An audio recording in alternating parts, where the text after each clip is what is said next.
Hello there guys, welcome back to the Kent Survival channel. Andy here. I'm out today to show you how to start a fire basically. I'm going to use a ferro rod and some natural materials that you can find in most woodland in the UK at least. A little bit of wind and I forgot my microphone, so apologies for that. So let's get started. To begin, I'm just going to show you what's called the fire lay basically. Got the area dug out a little, my fire pit. I've got some nice flat pieces that I've used an axe, but you could batten down. Just a nice flat surface to work on and something to give you a bed of embers when it burns down. This is a brace at the back, so this is what you're going to lean pieces of wood against so you don't suffocate the fire. We've got some small kindling here to begin the fire, and then we've got some slightly bigger, followed by your main pieces. And one reason I wanted to do this is because I've seen a few videos lately and people seem to have struggled, especially with a ferrocerium rod, so yeah. Right, so I've laid out here a few different ways of using natural tinders to light a fire. First, on the right over here we have feather sticks or wood shavings. Doesn't matter if this shaving stays on the wood or not, doesn't matter at all. It's just a showy thing. As long as it gets a fire, that means it's working. So you just stand up your piece of wood and you just rub that blade down the edge, creating shavings. Get them as fine as you can. It's going to take a bit of practice. I'm not admitting that I'm the best or anything, but that's our first technique. In the middle here we have some fat wood, and I've created some shavings here. Done that by using the sharp spine of the knife. If your knife doesn't have a sharp spine, you can file it down and make it a nice sharp right angle, and that's just going to grind off some small sort of dust, and then you can use the blade itself to create some finer shavings as well. That's just going to help it start up properly. You can find fat wood like I have with this, sort of lower limbs of pine trees, only dead pine trees. Cut off the limb, and you can tell when it's fat wood. It's quite, if I pick some of this up here, you can see when it's fat wood from the highly resinous material, and you can see that's the normal wood there, has like an orange reddish hue to it, and you can smell it as well. On the end here we have one of the most abundant things in my area for sure, and that's birch bark. And you're going to find birch bark in a couple of different ways. The older trees tend to have this kind of thicker bark, only take it from the dead trees. And some of the younger ones, I'm not sure if they are a different type or not, have this very papery bark that they just shed. And you can just pick it off as long as you're not taking too much. It's being shed anyway. And both of these are highly resinous barks, and I'll show you how to use both of them different types shortly. Have your kindling at hand and we'll get started. So if you haven't seen one, here's an example of a ferrocerium rod or ferro rod or fire steel, whatever you wish to call it. This one has an antler handle. This one is made by Dave at Outlaw Bushcraft. I'll put a link in the description if you want to buy one of these from him. You've probably seen this in a couple of videos, but any ferrocerium rod's going to work fine. And you're going to need either a scraper, which often come with the rods, or a knife with a 90-degree spine, even like a folding saw. That's probably going to do it as well. And as you can see on this one, you can have a coating on the ferrocerium rod that you need to scrape away.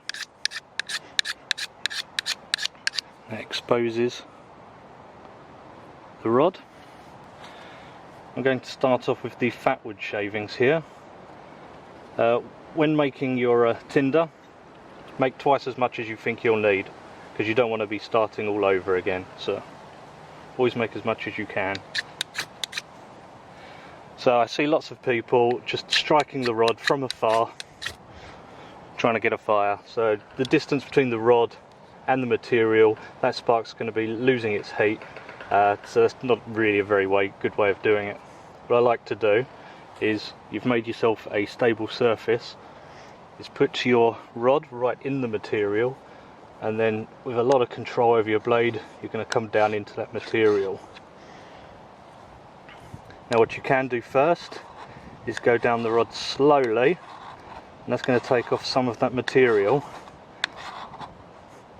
which is also going to help light that fire.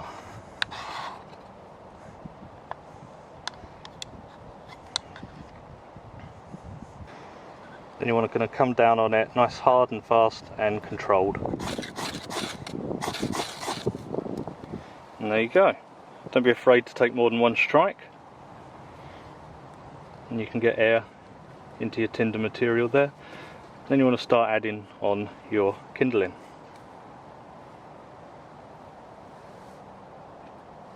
You'll see the black smoke coming off of this because of the high resin content, but as you can see, it's going to help you get started.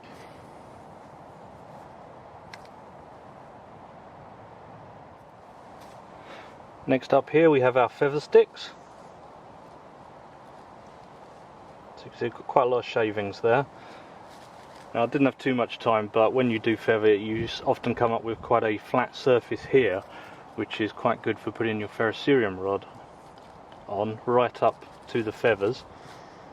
See, it's probably not going to work with this one. Right up to your feathers.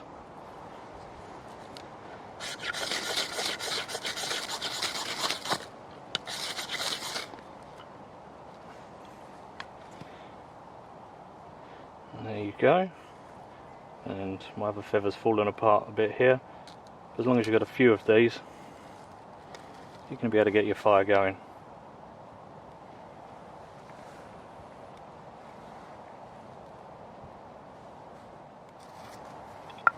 And finally we're on our birch bark. So like I said before, there's kind of two different types you're going to encounter really. This is the harder, older stuff. And I've kept this rolled up, which I probably shouldn't have done. But if you hold this on the flat surface and use your blade horizontally, you should be able to make some scrapings.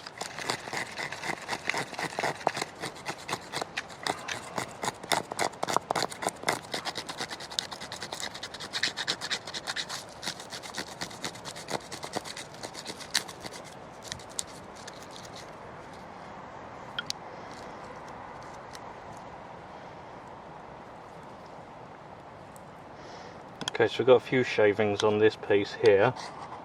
Just gonna come down slowly on the ferrocerium rod, just to give ourselves the best chance.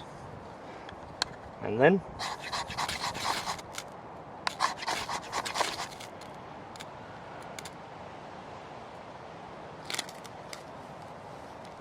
there we go. And this stuff does have a very high resin content. I would recommend getting this if you can, with any fire starting method.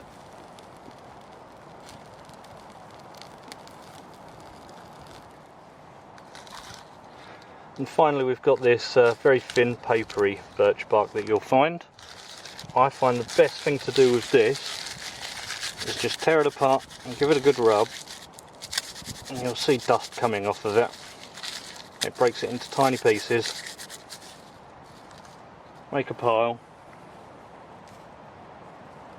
and just get in there with your ferro rod.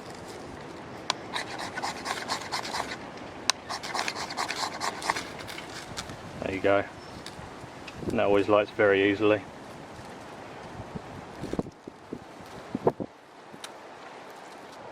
And there we have it, just a few of the easiest ways of using a ferrocerium rod to light a fire with some natural tinders. I hope that's helped you. I'm sure I'm going to get a lot of flack. Not everyone does it the right way, but these are the ways that work for me. So thanks very much. I've been Andy of Kent Survival. If you've enjoyed the video, check out some of my others. And I'll see you soon, hopefully. Goodbye.